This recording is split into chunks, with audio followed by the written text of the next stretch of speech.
नमस्कार मित्रांनो, cricket live चॅनलवर स्वागत आहे तुम्हा सर्वांचं. आज सुपर 8चा अजून एक सामना होता बी ग्रुपमधला, न्यूझीलंड वर्सेस श्रीलंका. श्रीलंकेला जिंकणं भाग होतं, नाहीतर ते सुपर 8 म्हणजे सेमीफायनलच्या शर्यतीमधून बाहेर होते आणि आता ते बाहेरच गेले. वन साइडेड हरले. खूप खराब बॅटिंग केली आणि एक टाईम असा होता की श्रीलंका डॉमिनेट करत होती. पहिल्या त्यांच्या मला वाटतं 11-12 ओव्हरपर्यंत कारण न्यूझीलंडचे 84ला 6 विकेट गेले होते. इमॅजिन करा. त्यानंतर सँटनर आणि तो मॅकेन्झी नाही, काय नाव त्याचं असंच आहे, मेकॉन्ची ऑलराऊंडर ऑफ स्पिनर, त्यांनी विकेट गेले. तेव्हा मला वाटतं एक 12 ते 15 3 ओव्हर एवढे सांभाळून खेळले. खूप एक 2-3 त्यांना खराब बॉल मिळाले, त्यांनी 6 वगैरे मारले. त्याच्यानंतर 5 ओव्हर ज्या त्यांनी डॉमिनेट केले आणि त्यांची जी पार्टनरशिप होती 45 बॉल्समध्ये आय थिंक 84 वगैरे त्यांनी केले, काय 47 बॉलमध्ये मॅच चेंज करत होते. स्कोअर त्यांनी 168पर्यंत नेला 20 ओव्हर्सला, 7 विकेट.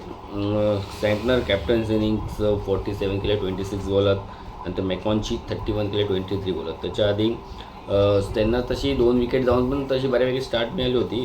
यांची काय त्याचं नाव, रचिन आणि ग्लेन फिलिप्सनी पार्टनरशिप केली होती चांगली. रचिनने 32 केले 22 बॉलमध्ये. रचिनचा चांगला दिवस होता, त्याला आज विकेट पण मिळाले. 4 विकेट घेतली त्यांनी 27 रन देऊन. मॅन ऑफ द मॅच तोच होता.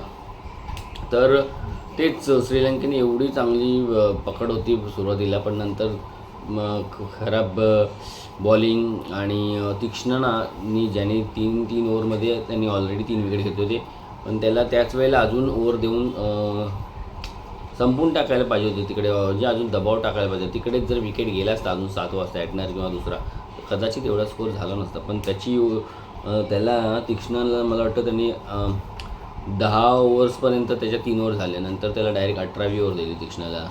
त्याच्यामध्ये त्याला थोडेफार रन्स पडले, 10-12 रन्स पडले. तर ते थोडं टॅक्टिक कॅप्टनचं पण चुकते. जसे काल पाकिस्तानच्या कॅप्टनची चुकली. उस्मानला 8वी ओव्हर दिली, नंतर डायरेक्ट 11वी काय 12वी ओव्हर दिली. तोपर्यंत त्या 2-3 ओव्हरमध्ये 36 रन्स करून गेलेले इंग्लंड. तसंच आज यांच्यासोबत काय झालं, त्या पिरियडमध्ये जिथे प्रेशर अजून टाकायचा होता, प्रेशर पडला. ते लोक खूप स्लो खेळले, पण ते लोकांनी तेच न्यूझीलंडवाले खूप कॅल्क्युलेटेड खेळतात, त्यांचं प्लॅनिंग सॉलिड असतं. विकेट गेले, ते लोकांनी 3-4 ओव्हर ते खूप आरामात खेळले. म्हणजे जे बॉल होते मारण्यासारखे त्यालाच मारलं आणि फालतू म्हणजे मारायला गेले नाही जबरदस्ती शॉट, आणि नंतर त्यांनी एक्सलेट केला. तर श्रीलंकेला खूप तेच भारी पडले रन्स. आणि नंतर जेव्हा बॅटिंगला आले, पहिल्याच बॉलला त्यांचा इन्फॉर्म बॅट्समन निसंका बोल्ड झाला मॅट हेनरीच्या बॉलिंगवर.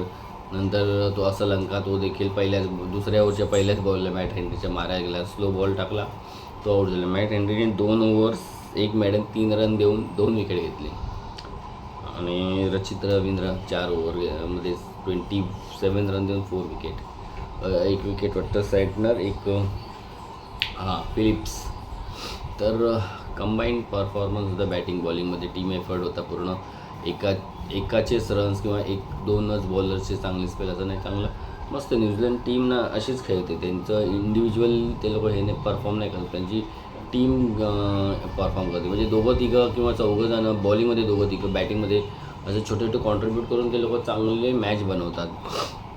तर श्रीलंकेला ग्राउंडवर होममध्ये सुपर 8मधून बाहेर जावं लागतं आहे.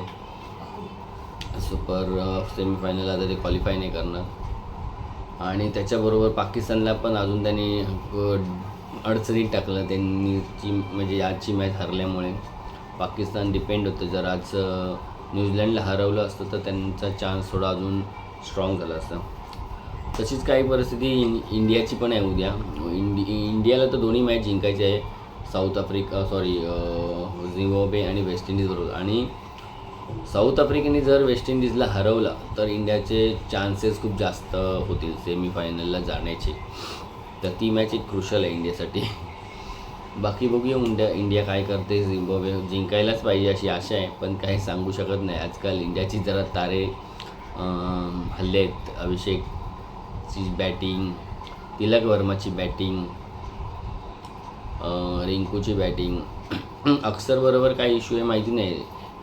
काय त्याला इंजुरीचे इश्यू आहेत का? कारण सुंदर गेल्या मॅचला कशामुळे खेळला माहिती नाही. त्याच्या जागेवर अक्षरच असायला पाहिजे. अक्षर त्या बॅटिंग तर ठीक आहे, मी दोघांची सेम म्हणेन, पण बॉलिंगमध्ये अक्षर त्याच्यापेक्षा चांगलं आहे. तर अक्षर असायला पाहिजे टीममध्ये. बाकी टीम आहे बाकी बुमराह, हर्षदीप, काय त्याचं नाव, वरुण चक्रवर्ती वगैरे ठीक आहे. हार्दिकला थोडं जरा टाईट बॉलिंग करावी लागेल अजून, आणि बॅटिंगमध्ये देखील त्याला थोडंसं रिस्पॉन्सिबिलिटीने रन्स करावे लागेल. आय होप उद्या सगळे आपल्या रिस्पॉन्सिबिलिटी करतील, कारण प्रेशर पडतो इंडियावर, तेव्हा इंडिया अजून जास्त चांगली खेळते. तर बघू उद्या काय होतं ते. तर बेस्ट ऑफ लक इंडियासाठी. आणि न्यूझीलंडला कॉंग्रॅच्युलेशन, खूप चांगली खेळली न्यूझीलंड आज. बघू आता त्यांच्या त्या ग्रुपमध्ये काय.